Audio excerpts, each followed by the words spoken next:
Salam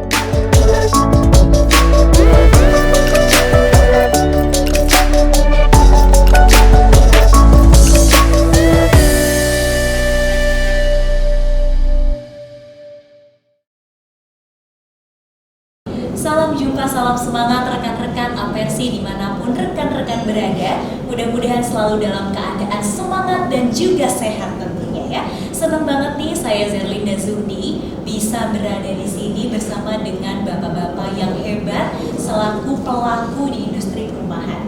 Ada Bapak Junaidi Abdillah, Ketum DPP Apersi, kemudian Bapak Firman Budiman, ada juga Bapak Irwan SEMM MBE dan juga Bapak Gunawan Sumadi. Salam semangat bapak-bapak. Semangat pastinya. Gimana kabarnya bapak?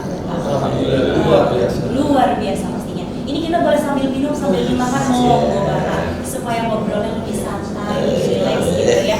Nanti kalau bisa disampaikan dengan rileks dan juga santai, nanti rekan-rekan Apersinya juga lebih menyerap apa yang kita bahas gitu ya pak ya. Nah sambil menikmati hidangan, sambil minum, aku mau tanya-tanya dulu nih. Mungkin dari Pak Ketum dulu nih, Pak Ketum. Saya mau tanya Pak, kalau menurut Pak Ketum sendiri, rumah itu tuh apa sih Pak? Pasti intinya kan bukan hanya sebuah bangunan ya Pak ya.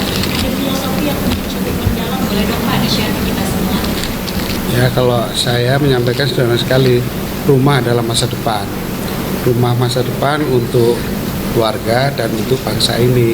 Karena apapun terbentuknya negeri ini, jika masyarakatnya sudah mendapatkan rumah, pasti itu akan lebih baik. Jadi rumah konsepnya adalah untuk kemajuan negeri, rumah adalah masa depan bangsa. Itu penting sekali kita harus sampaikan, karena sampai sekarang rumah itu jarang diangkat isunya oleh tokoh-tokoh kita, karena rumah sebenarnya itu yang utama ya, dari pangan, sandang, papan. Jadi berawal dari rumah itu adalah yang mengantarkan menuju ke masa depan. Kalau menurut Pak Firman sendiri gimana Pak? Rumah itu apa sih sebenarnya? Ya, saya adalah rumah itu memang suatu tempat kita untuk mendidik, dalam artian pendidikan awal semuanya berasal dari rumah. Sebelum kita melihat pendidikan di luar, seperti contohnya di sekolah, kurang lebih seperti itu. Jadi memang rumah adalah tempat untuk yang menghidupkan. Rumah adalah tempat pertama untuk bisa merasakan berbagai macam ilmu yang bermanfaat gitu Pak ya. Nah kita bergeser ke Pak Irwan. Gimana nih? Menurut saya rumah itu apa sih Pak? Rumah saya. Ya, Rumah buat saya adalah tempat berteduh dari terpaan angin, hujan dan panas ya. Tempat kita istri kita di rumah, anak kita di rumah. Saya kebayang kalau pulang berangkat pagi dari rumah, bekerja, melakukan usaha, kemudian pulang ke rumah disambut sama istri di rumah dengan senyuman, dengan anak yang datang cium tangan. Jadi rumah itu tempat kita adalah membangun rumah tangga yang sakinah mawaddah warahmah dengan penuh kasih sayang untuk masa depan keluarga kita yang lebih baik tentunya. Benar-benar tempat pulang memberikan kehangatan dan kenyamanan. Betul sekali Mbak. Menurut Kang Bun sendiri. Menurut Kang Bun, rumah itu dalam bahasa Sundanya imah.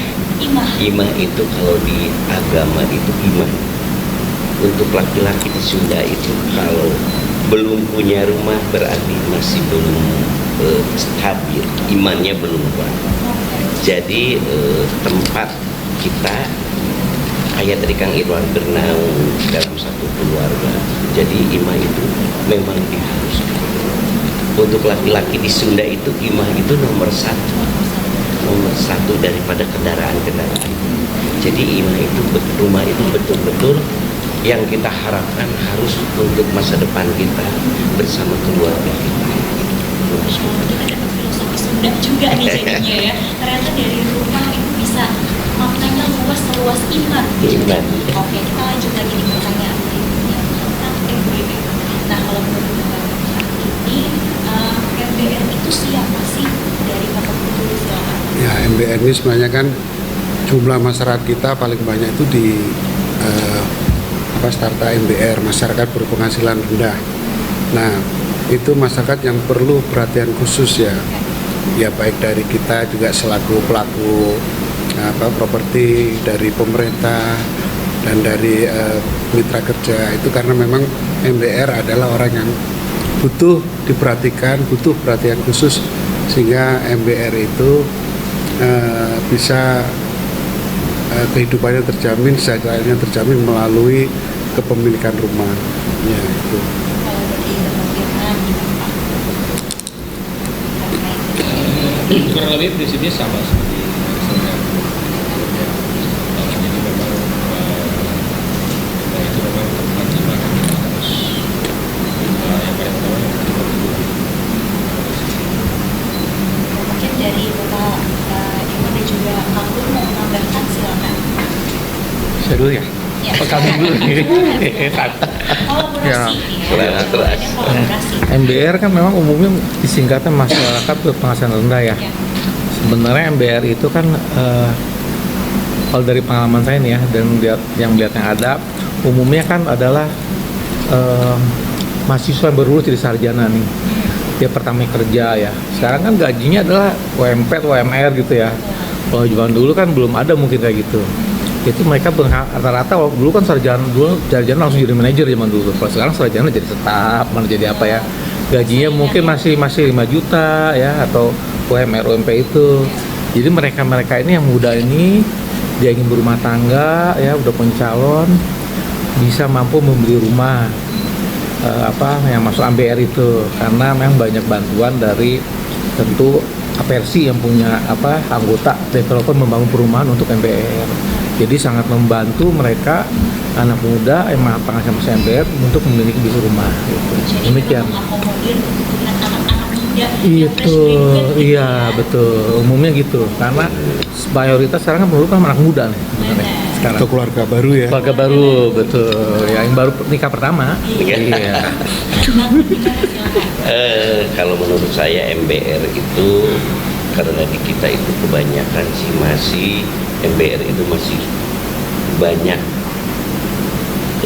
dibanding menengah ke atas. Jadi ya seharusnya lah untuk langsung di Apersi yang benar-benar menyerap MBR itu, sehingga ya mewajibkan developer, pengembang untuk menyerap MBR itu, karena masih banyak, mungkin di Jawa Barat masih setengah dengan komersil itu masih jauh. Komersil misalkan di 30%, MBR 70% itu. Makanya alhamdulillah ada Apersi sehingga bisa menyerap MBR itu. Alhamdulillah masih jauh, juga masih banyak yang tadi sama Pak Ketum dibicarakan bahwasanya di Jawa Barat biasanya 50.000 itu walah udah lain, karena memang pangsanya MBR juga di Jawa Barat banyak. Ya mudah-mudahan kedepannya MBR di sini bisa disetarakan dengan Karena memang dari segi jumlah MBR itu jauh lebih banyak daripada komersil ya. Oke.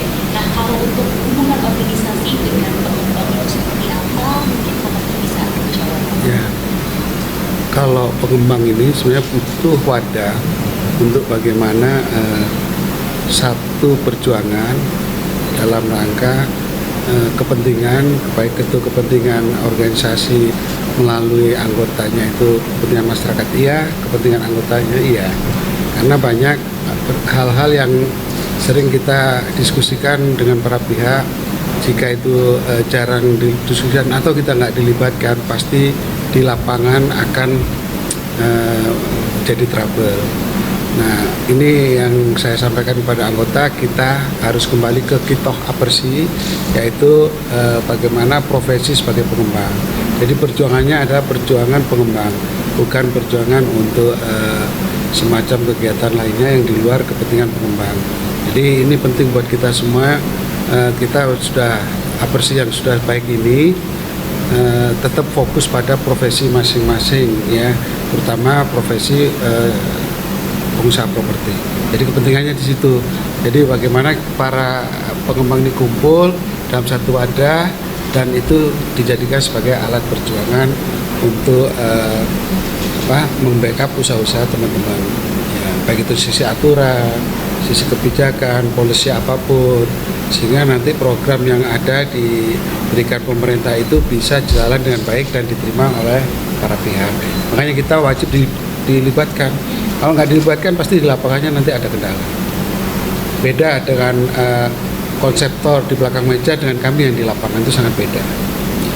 Mungkin bapak-bapak yang lain ada yang ingin menambahkan dari Pak Firman? Ya, hubungan pengembang organisasi terutama dengan APRSI. Menurut pendapat pribadi saya memang sangat erat hubungannya dengan suatu organisasi terutama dengan APRSI. Kenapa? Karena dengan kondisi yang ada kita memang harus selalu up to date, di mana fungsi dari suatu organisasi APRSI memang salah satunya adalah untuk memberikan jembatan antara pengembang dengan pemerintah. Seperti contohnya misalkan terjadi adanya kebijakan baru, itu pasti pertama kali yang akan diundang oleh pemerintah adalah dari asosiasi pemerintah. Artinya di situ akan ada rapat dan lain sebagainya yang nantinya sebagai pelaku usaha di dalam suatu organisasi ini nanti akan memberikan masukan kepada pemerintah lokal dan pemerintah pusat. Yang adanya otomatis di situ akan jadi suatu hal yang sekiranya bermanfaat bagi kedua belah pihak. Dalam artian di sini adalah APRSI sebagai jembatannya, di sini ada kepentingan pemerintah dan kepentingan dari kami sebagai pelaku usaha. Jadi memang menjadi jembatan untuk para stakeholder, para pemegang kepentingan gitu ya Pak ya, benar-benar memegang peranan yang sangat penting gitu ya. Kalau Pak Irwan sendiri Iya, buat saya sangat-sangat penting. APRSI ini ya, Asosiasi Pengembang Perumahan dan Pemukiman Seluruh Indonesia. Kami sebagai pelaku usaha membangun rumah MBR, rumah rakyat ini butuh naungan, wadah yang mengayomi kami gitu. Ya. Banyak hal manfaatnya tentunya dengan APRSI ini. Kita mau butuh pembiayaan ke bank, butuh sertifikat keanggotaan. Kemudian kita ada kendala listrik misalnya, dibantu sama organisasi. Ada kendala lain dibantu, perizinan dibantu, maupun pensertifikat dan lain. Karena ini adalah wadah kita untuk bertanya, sharing, berbagi pengalaman, sehingga menghasilkan solusi-solusi terbaik buat pengembang. Sehingga pengembang bisa menghasilkan rumah rakyat yang berkualitas dan baik untuk rakyat di Indonesia. Demikian sebenarnya. Jadi memang selain untuk bermanfaat bagi masyarakat tentunya, tapi juga antar anggotanya benar-benar merasakan manfaat juga. Betul banget. Apapun silakan. Kalau menurut Kang Bun itu wajib sekali. Wajib sekali. Wajib sekali. Hukumnya wajib. Wajib, bukan sunnah. Karena banyak membantu para anggota, apalagi saya punya ketua umum yang banyak sekali memberikan kemudahan-kemudahan kalaupun ada anggota di tiap provinsi dengan berbagai permasalahan. Beliau selalu tanggap terus, dan kami juga alhamdulillah di anggota-anggota kami khususnya di Jawa Barat itu kalaupun ada permasalahan ini itu semuanya tuntas beres. Itulah makanya wajib sekali para anggota untuk masuk ke asosiasi, umumnya ke APRSI. Karena memang di organisasi ini benar-benar mewadahi informasi, segala macam insight juga bisa saling bertukar pikiran gitu ya. Oke, pertanyaan terakhir nih Pak, harapan untuk rakyat Indonesia tentang rumah. Sebelum harapan, ini saya perkenalkan kepada pemirsa nih, untuk beliau berdua ini. Ini juara nasional untuk rumah KPR subsidi untuk realisasinya. Nah, ini Firman itu perlu diketahui oleh para pihak, artinya sumbangsi beliau ke negara ini sangat besar dalam rangka membantu program pemerintah penyediaan rumahnya. Sama dengan beliau nih, beliau itu pangsa pasarnya juga rumah yang menyasar menengah ke bawah juga. Jadi kalau Pak Firman khusus masyarakat MBR, yang menengahnya ini diambil Pak Firman, artinya kelasnya memang kelas masyarakat bawah. Nah, ini juga realisasi terbesar di Indonesia, bahkan beliau juga di Indonesia, bukan Jawa Barat, di Indonesia. negara Artinya, Republik Indonesia. negara Republik Indonesia. Artinya bangga pastinya ya. ya, Indonesia bangga, kalau saya lebih bangga sekali.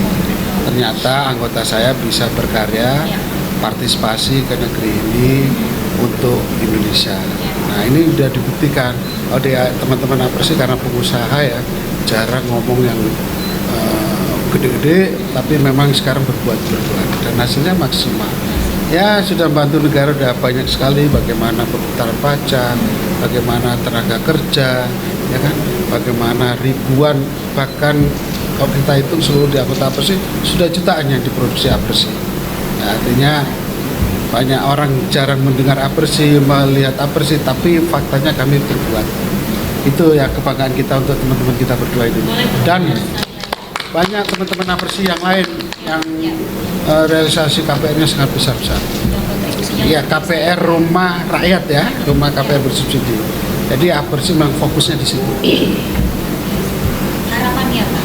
Ya, harapannya pasti saya menginginkan beliau-beliau ini produksi lebih banyak, ya kan? Amin. Bagaimanapun ada ladang amal di situ, bagaimana kita turut serta menyenangkan hati manusia dalam hal mendapatkan rumah, ya kan? Cuman pesan saya ke beliau berdua, buatlah senang para MBR mendapatkan rumah, sehingga doa-doa para MBR yang dapat rumah ini bisa juga membantu bisnis kita, semoga jalan lancar dan semakin tumbuh dengan baik. Dan Pak Firman ini setiap tahun realisasinya ribuan unit untuk KPR rumah subsidi, tinggi sekali. Nah, kalau beliau bukan sekian unit, beliau nilai rupiahnya yang agak besar. Ya. Pak Firman, harapannya Pak? Harapan yang lebih spesifiknya apa, Pak? Harapan terkait dengan perkembangan perumahan. Harapannya terkait dengan perkembangan perubahan. Kalau dari saya pribadi, kita lihat dari sisi backlog ya. Dari sisi backlog kan di sini kita banyak ya di Indonesia itu. Artinya kalau nggak salah ada sekitar 12 juta yang 12,7. Nah, harapannya dengan backlog 12,7 juta ini ada pengembangan-pengembangan baru yang ikut turun ke sana, untuk menyiapkan rumah untuk para MBR, sehingga dapat mengurangi backlog dari sisi masyarakat Indonesia yang belum memiliki rumah. Yang kedua, dengan adanya poin pertama tadi, dengan adanya pengusaha muda yang menyiapkan rumah, otomatis di situ akan ada namanya karyawan-karyawan yang nantinya akan direkrut seperti yang disampaikan tadi Pak. Kenapa? Karena dari sisi kita sebagai pelaku usaha pun di situ kita pasti sudah akan menyiapkan tenaga lapangan kerja untuk para milenial mungkin yang baru lulus, dan itu imbasnya luar biasa. Juga kalau misalnya kita sudah masuk dalam industri perumahan, di situ pun kita akan butuh barang-barang material kan. Yang otomatis di situ perubahan pendapatan negara juga. Nah, jadi harapannya banyak pengembangan baru yang muncul dan untuk mengurangi backlog dengan secara otomatis harus masuk menjadi anggota APRC ya, masuk menjadi anggota APRC yang dimana mereka itu yang baru-baru pun bisa belajar dengan dalam wadah ini. Karena contohnya di Jabar aja sudah ada yang namanya program Nyakola. Nah, di sini kita bisa mengkreat generasi muda untuk menjadi developer. Jadi harapannya banyak yang muda-muda bisa lebih ke arah sana. Jadi seperti itu. Juga yang muda Ya. Kalau Pak Irwan, Ya.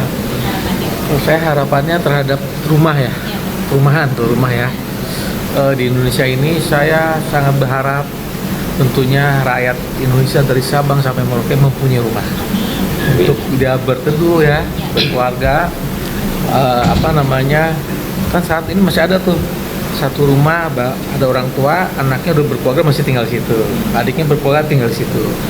Kami ingin pelaku usaha di dalam perumahan rakyat ini, khususnya di bawah Asosiasi Perumahan Rakyat dan APRC, mereka itu bisa mempunyai rumah secara mudah, cepat, dan bisa memberikan kesejahteraan, kebahagiaan, dan keselamatan dan kenyamanan tentunya. Itu sih niat kami, harapannya tentu. Terima kasih Mbak. Harapan kami, kebetulan saya harus berterima kasih dulu kepada kedua teman kita yang telah memberikan sesuatu yang berarti bagi kami di DPD Jawa Barat, alhamdulillah, dan mungkin kepada teman-teman juga yang lain-lainnya. Dan harapan saya ke depannya mudah-mudahan beliau itu sehat terus, usahanya terus-terus berkembang, dan mudah-mudahan generasi-generasi muda sekarang bisa mengikuti beliau. Itu aja harapan kami, dan mudah-mudahan nanti itu di 2024 atau 2000 yang kedepannya itu yang akan datang, mudah-mudahan Jawa Barat menjadi juara terus. Biasa. Ya, harapan-harapan baiknya mudah-mudahan terrealisasi dan pastinya itu menjadi harapan kita bersama pastinya ya.